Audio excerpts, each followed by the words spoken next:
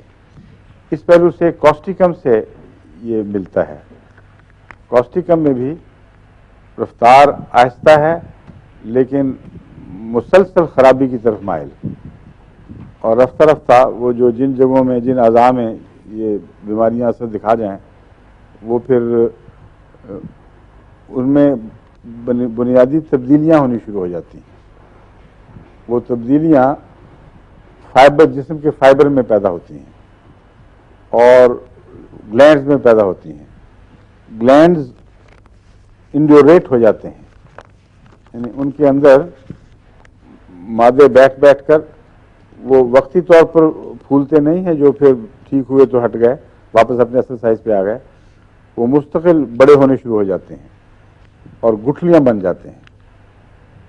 ایسا ہی برائنیم میں پائی جاتی ہے بات کہ اس کے جو اعصابی تکلیفیں وغیرہ اگر ٹھیک نہ ہوں تو مستقل طور پر متورم ہو کر پھر وہ جیسا فوسلائز چیز ہو جاتی ہے اس طرح اس کے اندر مادے بیٹھ بیٹھ کے ان کو اعضاء کو تکلیف بھی پہنچاتے ہیں اور مستقل طور پر ان کے اندر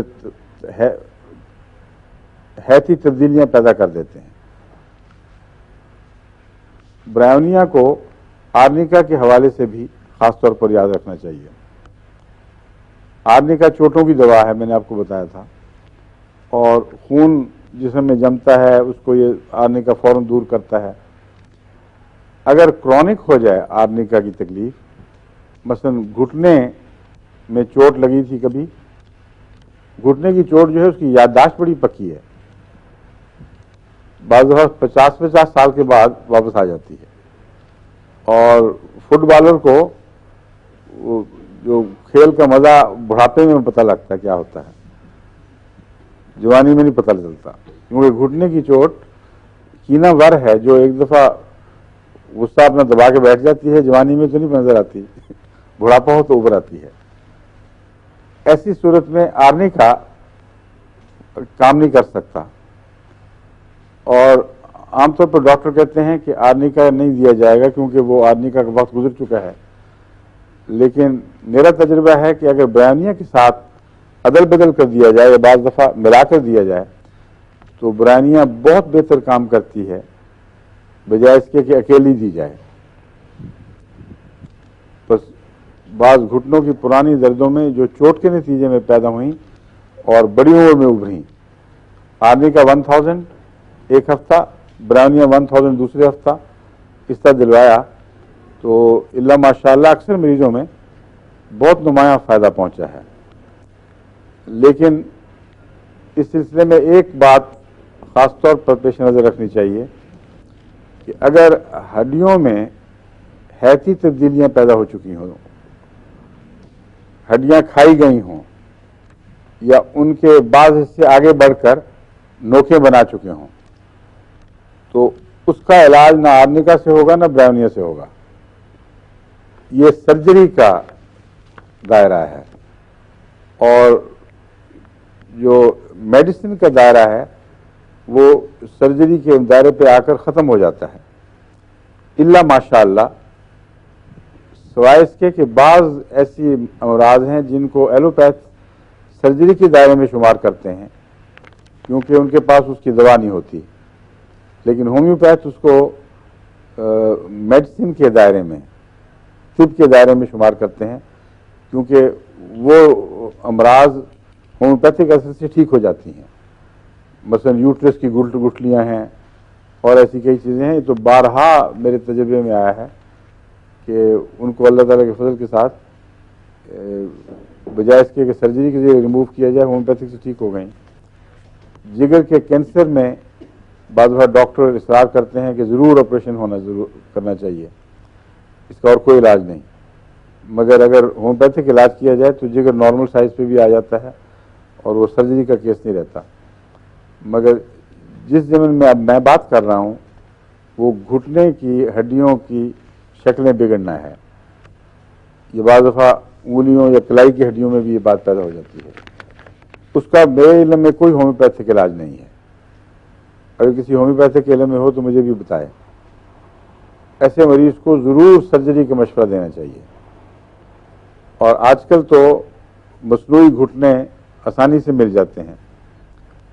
ہماری خدیجہ نذیر صاحبہ، ڈاکٹر نذیر صاحب مرحوم کی بیگم، وہ کافی معمر ہے، میرا خیال ہے ان کی عمر 70 سے تو اوپر یقیناً ہوگی. ان کو یہ تکلیف تھی، میں علاج کرتا رہا، کچھ فائدہ پہنچتا تھا، کہتی تھی ہاں بس چلنے پھرنے کے قابل ہو گئی، مگر بات بنتی نہیں تھی. تو ان سے میں نے کہا بے شک آپریشن کروائیں اور جوڑ بدلوائیں. انہوں نے جوڑ بدلوایا، وہ اب کو دوڑی پھرتی ہیں ہر طرف. ساری صحت پہ اثر پڑتا ہے گھٹنوں سے. تو گھٹنے کے معاملے میں ہومیوپیتھ کو ضد نہیں کرنی چاہیے کہ جی ٹھیک ہو جائے گا آپ انتظار کریں. گھٹنا بڑا ضدی ہے اور جن مرضوں کو ایسا بٹھا لے اس کو آسانی سے چھوڑتا نہیں. تو وہ گھٹنے جن میں پرانی چوٹیں جاگی ہوں لیکن ہڈیوں میں بگاڑ پیدا نہ کر سکیں، ان میں آرنی کا 1000 اور برانیہ 1000 باری باری مفید ہوتی ہیں. ہڈیوں میں جو ایک اور قسم کی تبدیلی ہوتی ہے وہ ہے ہڈیاں بھرنی شروع ہو جاتی ہیں. ایک ہے اس میں پروٹروٹ کرتے ہیں ہڈیوں کے بعض ٹکڑے، وہ سخت سخت گولے یا انگلیاں جیسی بن کے باہر، وہ اور بیماری ہے. ایک ہے ہڈی کا جو نظام ہے وہ اندر سے کھایا جاتا ہے اور ریڑھ کی ہڈی میں اور اس طرح بیماریاں یہ پیدا ہو جاتی ہیں. ان میں جو اچھا اثر کرنے والی دوائیں ہیں ان میں اکیلی برائیونیا کافی نہیں ہے، مگر فاسفورس ان میں گہرا اثر رکھتی ہے.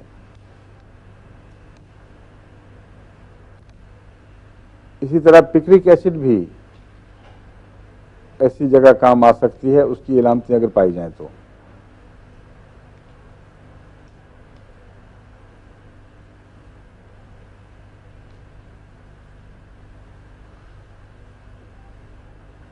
گلینڈز میں برائیونیا کو فائٹولاکا سے مقابلہ کر کے دیکھنا چاہیے. فائٹولاکا میں بھی انڈیوریشنز ہیں، یعنی گلینڈز کے اندر مرض بیٹھ جائے اور وہ پھول جائے، اور برائیونیا میں بھی ہیں. جن گلینڈز کو برائیونیا ٹھیک نہیں کر سکتا ان میں اس کے بعد اگر فائٹولاکا دیا جائے تو وہ بہت مفید ثابت ہوتا ہے. اس لیے جب آپ انڈیوریشنز کی بات کرتے ہیں تو گلینڈز کے نقطہ نظر سے پہلے تو عام علاج جو روزمرہ کا انفلیشن کا ہے وہ ہونا چاہیے، انفلیمیشن کا. اس میں نے بتایا تھا کہ روزمرہ کی دوا میں نے بتایا تھا یا نہیں بتایا، کالی میور ہے، سلیشیا ہے، فیرم فاس ہے، یہ 3 دوائیں، اور کلکیریا فاس یا کلکیریا فلور، یہ 6X میں اگر بار بار دی جائیں تو گلے کی انفیکشن کے بخار اور دوسرے چھوٹے موٹے زخموں کی انفیکشن کے بخار خدا کے فضل سے بہت جلدی ٹھیک ہوتے ہیں. لیکن دوسری انفیکشن جو ہے جسم کے دوسرے حصوں میں وہ اتنی ضدی نہیں ہوتی جتنی گلے کی انفیکشن ضدی ہوتی ہے. اس کی وجہ یہ ہے کہ اس کی انفیکشن گلینڈز کے ایسے حصوں میں بیٹھتی ہے جہاں خون کا دوران پورا نہیں ہوتا. اس لیے جسم کے جو دفاعی حصے ہیں مادے وہ وہاں تک پورے پہنچ نہیں سکتے.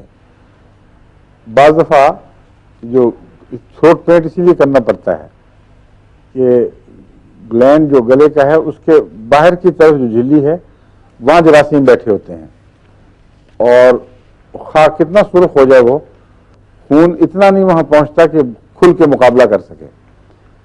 اس لیے اس کو تھروٹ پینٹ کے ذریعے ٹھیک کرنے کی کوشش کرے باہر سے بیرونی طور پر. لیکن کوئی بھی وجہ ہو، گلے کے بخار ضدی ہیں، ان میں اگر 2 دن کے اندر اندر یہ دوائیں فائدہ نہ دیں تو ایک علامت ایسی ہے جس کو دیکھنا چاہیے، اگر وہ آپ کے لیے رہنما بن سکتی ہے. گلے کے بخار ہر روز بڑھتے ہیں اور رات کے آخری حصے میں سب سے زیادہ شدت دکھاتے ہیں. 1 بجے کے بعد بہت زیادہ تیزی دکھاتے ہیں اور ریمیٹنٹ فیورز ہیں. یہ اترتے نہیں مگر صبح کے وقت اس تیزی کے مقابلے پر بچہ اپنے آپ کو بہت بہتر محسوس کر رہا ہوتا ہے, اس لیے دوڑنے پھرنے لگ جاتا ہے. اور بعض دفعہ وہ چیزیں جو اس کو اور مضر ہیں وہ بھی مانگتا ہے, ماں خوشی سے دے دیتی ہے کہ ٹھیک ہے بیچارہ, کوکو کولا پیتے پینے دو, اس کو برف کھاتا کھانے دو, ٹھیک ہو گیا, بخار اتر گیا. اور شام تک پھر چلنا شروع ہو جاتا ہے اور پہلے سے زیادہ انتقام کے ساتھ بخار آتا ہے. اور دوسرے دن پھر رات رو پیٹ کے ماں توبہ کرتی ہے, آئندہ میری توبہ. صبح پھر وہ اچھا دکھائی دیتا ہے, چلو کھیلو ٹھیک ہے, اب تو ٹوٹ گیا. رات پھر آ جاتا ہے. اور اگر 3-4 دفعہ اس طرح ہو جائے تو جان لیوا ثابت ہوتا ہے.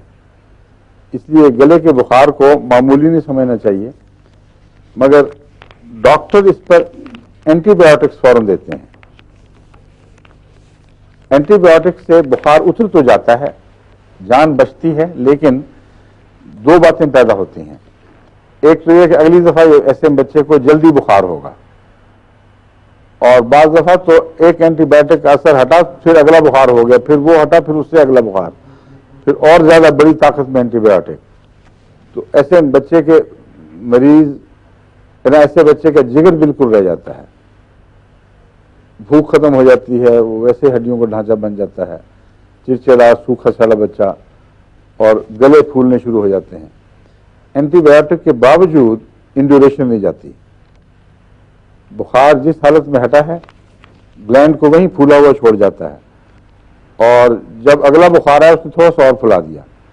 ایسے بچوں کے گلے کی گٹھلیاں باہر بھی محسوس ہونے لگتی ہیں. اس لیے اینٹی بایوٹک سے بچانے کی کوشش کرنی چاہیے.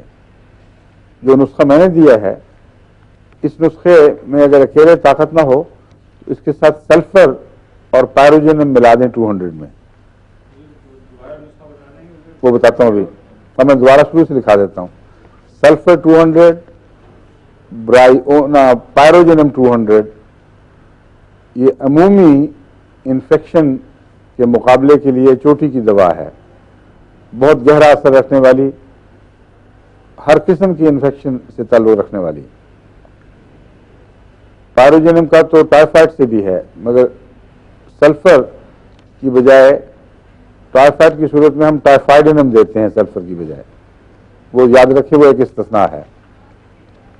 مگر سلفر اور پائروجینم بخار کی حالت میں دن میں 2-3 دفعہ, دوسرے دن 2 دفعہ, تیسرے دن 1 دفعہ, وہی جو پہلا فارمولہ میں نے بتایا تھا اس سے اس کو رفتہ رفتہ کم کریں. لیکن فیرم فاس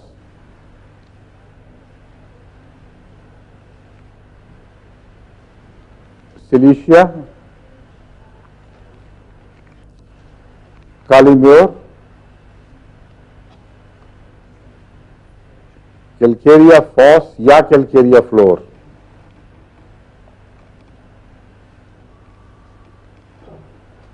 کیلکیریا فلور عموماً زیادہ کرونک موقعوں پر جب انڈیوریشن زیادہ ہو جائے اس وقت کام آتی ہے, کیونکہ یہ سخت گٹھلیوں کو گھولنے کے لیے اچھی دوا ہے.